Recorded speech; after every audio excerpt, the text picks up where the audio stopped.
Hello, welcome to my channel, and today we're going to be talking about why do we feel lonely? Why do we have this sensation in your heart that sometimes take over and it's really hard for us to understand and handle that?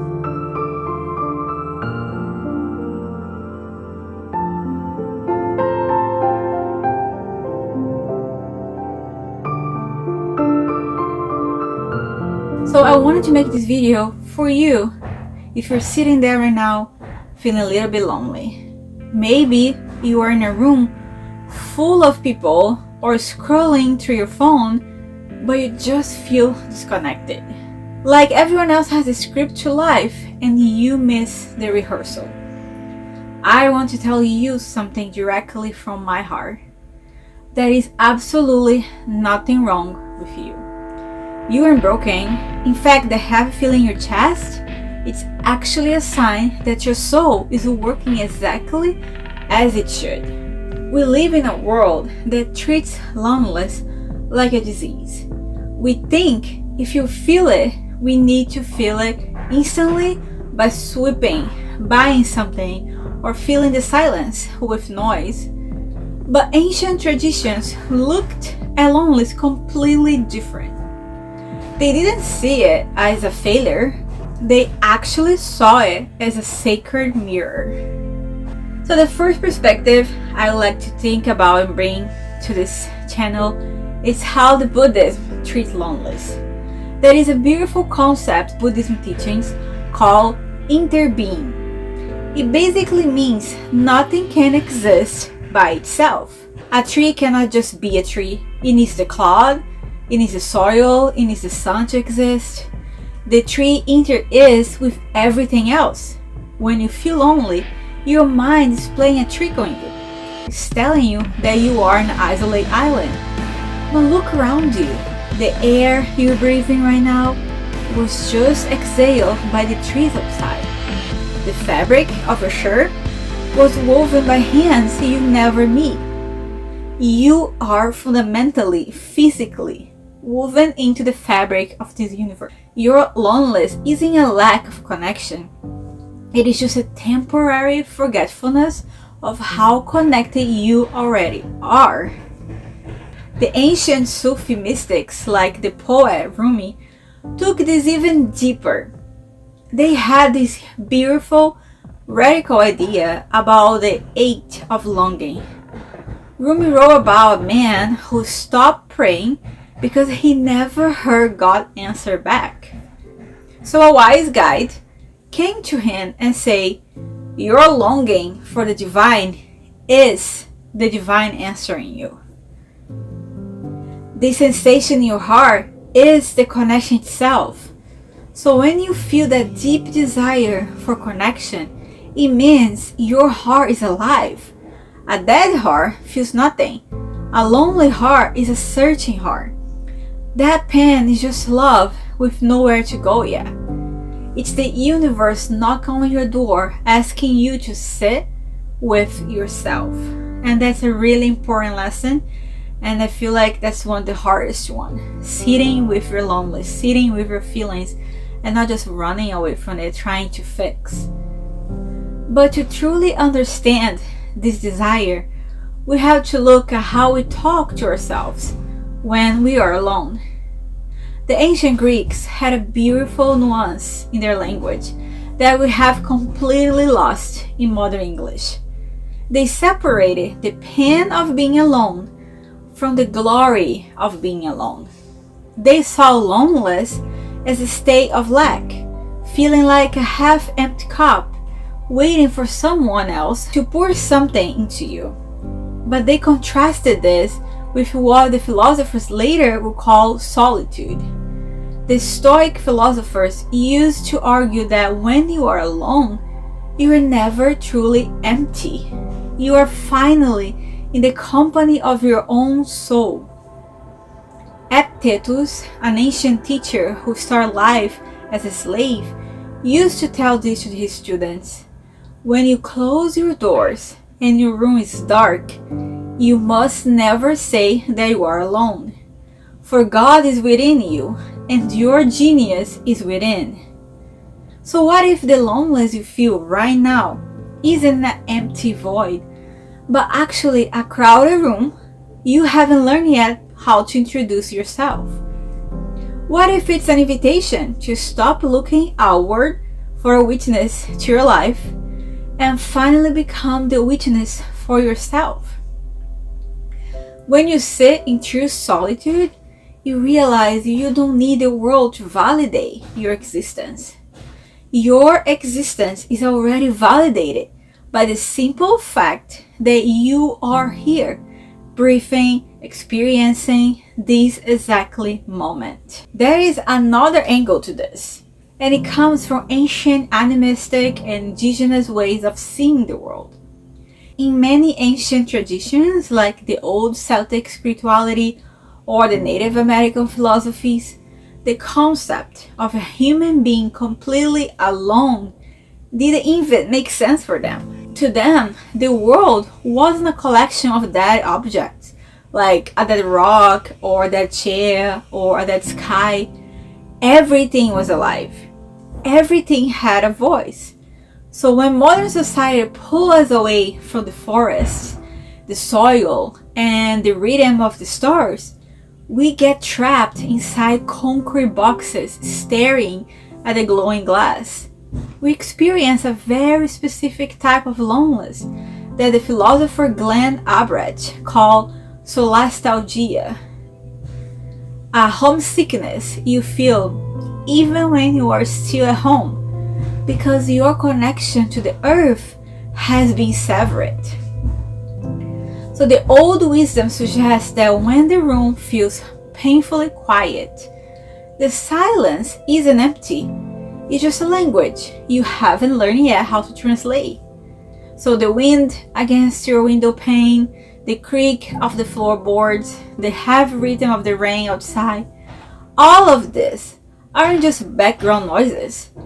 They are the universe talking to you. So when you feel lonely, step outside. Put your bare feet on the grass if you can. Look up at the stars. Realize that you are a child of this earth. And a mother does not forget her child. So you belong here. You have always belonged here. You need to believe on this truth. Alright, but let's bring this down from the stars and look directly into your own psychology. Often, the loneliness we feel as adults isn't actually about the lack of people around us. It is the sound of our inner child crying out because they feel abandoned by us. So when we get busy, stressed, or hyper-focused on achieving things, we accidentally abandon ourselves. We ignore our feelings, we push through exhaustion, and speak to ourselves with a harsh, demanding way. We become our own inner critics. So in modern death psychology, we learn that loneliness is frequently a sign of a fractured relationship with yourself. That deep desire is your inner child sitting in a dark room, waiting for you to show up. So self-love isn't about bubble baths or buying things. It is the radical act of reparenting the lonely part of you. It's sitting down in the quiet, looking inward and saying, I am so sorry. I ignore you. I am here now. You are safe with me. So when you become your own safe harbor, the world outside stops feeling so terrifyingly. So to truly heal loneliness, we have to understand that it isn't just an emotional mood. It is a biological survival alarm. Deep within our evolutionary biology, being cast out from the tribe meant certain death. An isolated human was an easy prey. So because of this, your brain processes social isolation in the exact same neural pathways that register physical pain. So when you feel lonely, your nervous system interprets that emotional lack of connection as a literal threat to your physical survival. It floods your body with stress hormones like cortisol, putting you into a state of high alert, hypervigilance, and also existential dread. But for many of us, this natural survival alarm has been dialed up to a deafening volume because of our childhood emotional traumas. As children, our parents or caregivers are our entire universe. They are our source of physical safety and also emotional regulation. So if you grew up in an environment where your emotions were ignored, minimized, or met with anger, your developing brain learned a terrifying lesson. It is not safe to rely on others. So to protect yourself from the agony of repeated rejection, your young mind built a psychological wall, deciding that it was safer to isolate yourself than to risk being vulnerable. So this is totally a coping mechanism. And this coping mechanism creates what psychologists would call insecure attachment style. So as you adult, you might find yourself trapped in a painful paradox. You desperately crave deep, intimate connection, yet true closeness feels incredibly threatening to your nervous system. So when people get too close, your old childhood trauma triggers a subconscious fear of engulfment or abandonment, causing you to subtly push these people away or withdraw into your own shell. So you become a self-imposed island, hiding behind a mask of hyper-independency, falsely believing that needing people makes you weak. So in the end, childhood trauma alters the way we process the modern emotion of loneliness through a phenomenon known as emotional flashback. Unlike a visual flashback where you relive a specific memory, an emotional flashback plunges you into the exact feelings of helplessness, worthlessness, and abandonment you felt as a small child. So when a friend forgets to text you back, or a partner seems distant, your adult brain misinterprets the event. It triggers a massive emotional overreaction, making you feel completely unloved, discarded, abandoned, because the current situation has accidentally tapped into an unhealed reservoir of childhood grief. Ultimately, we must realize that our chronic adult loneliness is rarely about the number of people in your lives. It is about our inability to tolerate our own emotional landscape. When we carry unresolved childhood trauma, we learn to despise our own vulnerability. We run away. We run away from the quiet moments because being alone with our thoughts feels like being trapped in a room with one of the hardest judges we have ever met. We process loneliness as a confirmation of our deepest secret fear, that we are fundamentally flawed and unlovable. So understanding this shifts everything. It allows you to look at your loneliness not as a personal failure, but as a wound, brilliant system trying desperately to protect a younger version of you. This younger version was left out in the cold and is asking for help. So I would like to bring 3 gentle psychological practices you can try, even tonight if you need to. The 2-chair dialogue. So if the house feels too quiet, don't force yourself to distract your mind. Set a timer for 5 minutes, sit comfortably, close your eyes, and imagine your younger self sitting right across from you. And then you ask them, what do you need right now? Sometimes they just need to hear you say, I have got you. We are going to be okay. Another way is the somatic self-soothing. So loneliness physically hurts. you register in the same part of the brain as a physical pain. So when that hits your chest, place one warm hand over your heart and the other over your stomach. Breathe deeply for 2 minutes. This simple gesture releases oxytocin, the hormone of safety and connection, tricking your nervous system to feeling like held and protected. And the last one is to take a piece of paper and write down 3 things you appreciate about the room or the world right now that have nothing to do with you. It could be the warm glow of your lamp, the steady rhythm of a breath, or the sound of traffic outside. Anything. That is to help you shift your focus from what I'm lacking to what is present right now. Instantly breaks the psychological loop of feeling isolated.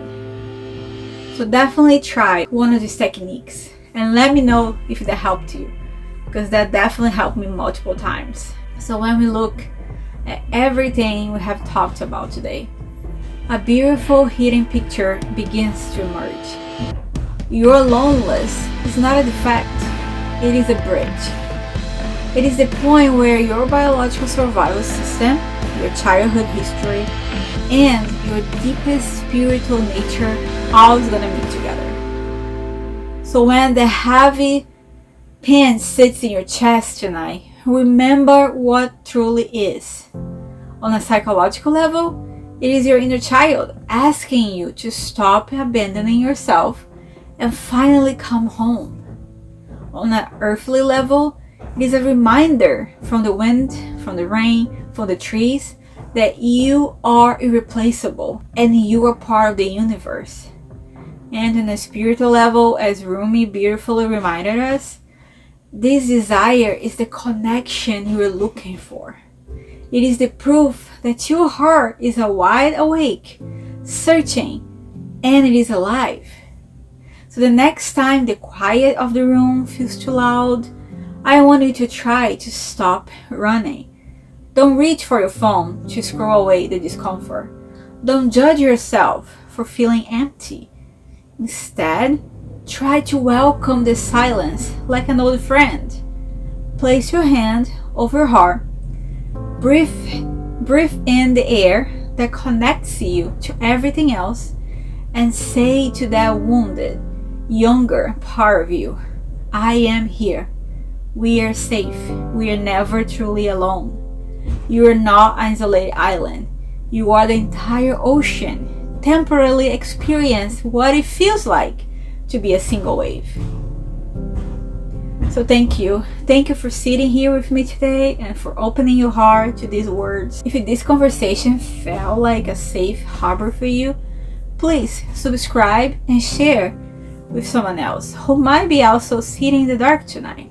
And let's definitely keep building this space where we can remember who we truly are together. So take a deep breath, take care of your beautiful heart, and I will definitely talk to you very, very soon. Bye.